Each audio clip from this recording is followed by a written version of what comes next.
Welcome back to SAP Learning Studios, Decoding Finance and Controlling. Today we'll learn about SAP Line Item Browser.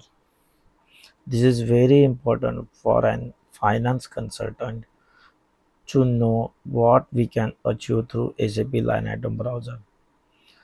It has huge impact and we can provide many reports based on SAP Line Item Browsers to our end users. Since it is very time consuming or a huge video, so I will break these videos in the part. Today we'll learn about SAP line item browser selection screen. So what is SAP line item browser? SAP line item browser is a reporting tool that displays aggregate and detailed data on a financial transaction, especially focusing on line items within the general ledger. Line item browsers are optimized for performance and can handle larger data, which allowing users to drill down into specific line items. They offer flexibility in selecting and filtering data, as well as the ability to add and customize fields for reporting needs. So in a nutshell, from this SAP line item browser, we can view our data in our predefined format. So there are various line item browsers developed by SAP based on their system. So right now it is HANA S4 HANA. So we have FHGL03H for the general ledger. Then we have FHGL5H for the account receivable and FHGL1H for the accounts payable. And in the last column, I have updated the tables from which it fetches the data. So, so this table will give you an overview idea of how many item browsers are in SAP which we can use. So in S4 HANA, we can use ECC line item browsers and the S4 line item browsers. Both we can use, but it is always advisable to use the predefined or the newly developed line item browsers from the SAP. So for easier understanding, we'll start with FAGLL03 transaction code, which is widely used by the users and the consultant for displaying the GL items. We can filter out the data as per the need. So there are various filters or the selections are available on this. So we can say that this is the first selection criteria. It start with GL account and company code. So GL account, if you have single GL account, you can enter it over here, or if your range, you can enter it here from and to GL account.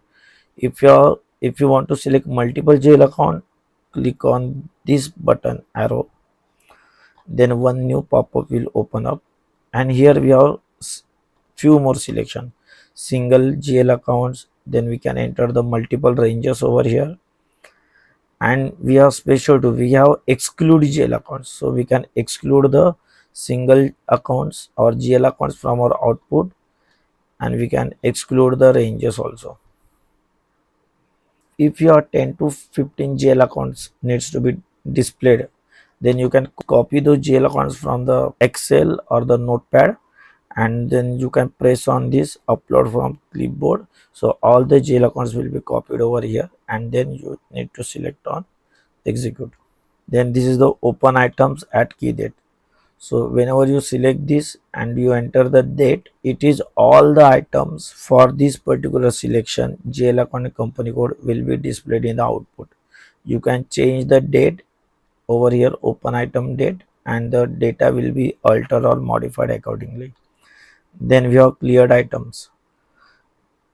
So this will display all the clear items for this particular selection.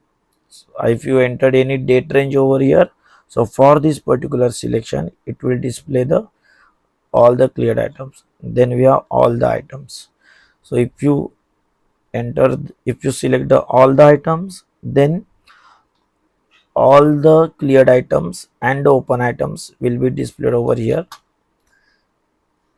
with respect to this GL account and company code. If you enter the date, then the data will be modified accordingly. Then if you have specific layout, you can select it over here and output will be displayed in your desired layout.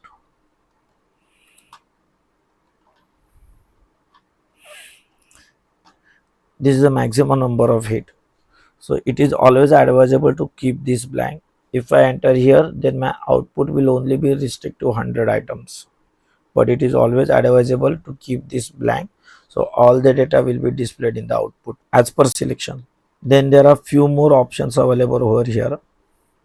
So right now if you see, we are into GL view and we have one more button is called entry view. See, have you seen that it is changed to entry view? So what is the difference between the GL view and entry view?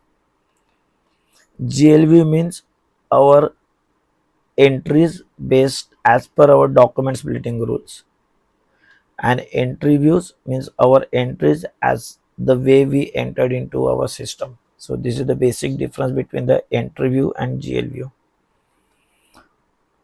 For an ECC where or an S4 where the document splitting is active, it is always advisable to use the GL view. Then if you see here ledger, it is by default it is 0L, which is our leading ledger. But if we are using non-leading ledgers, then we can also display the data from the non-leading ledger. We can go here, click on choose ledger, select the ledgers which we want to select. I selected A2. See that now ledger has changed. I will come back to and I will say 0L. We have custom selection over here. What is custom selection?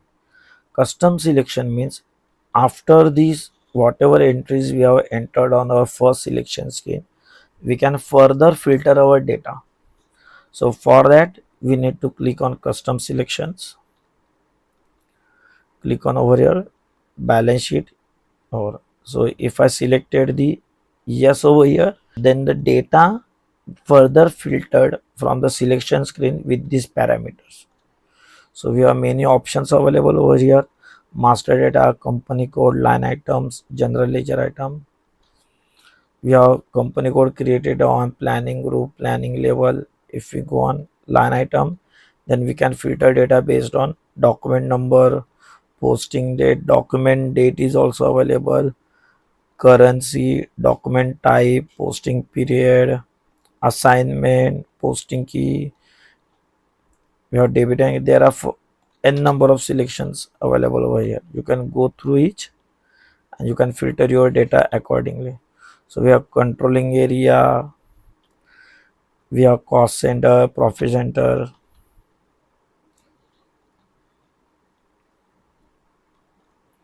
So whatever data we will be entered over here, it will be further modified or filtered with the custom selection criteria, and then output will be displayed. And this is the variant. You can save the variant and you can use it later. Once you done with all your selection, you need to click on execute. But before execution, if you are using archive functionality and you want to see the data from output from the archive, also your archive database, then you need to come here, data source, select the archive button over here, and you can select the files manually and the archive from information system. All the data from the current database and your archive database will be displayed in the output. Once your selection is done, click on execute and your data will be displayed as per your selection screen and a custom selection. Next part, I will display how we can modify and filter data from this particular output to suit our requirement.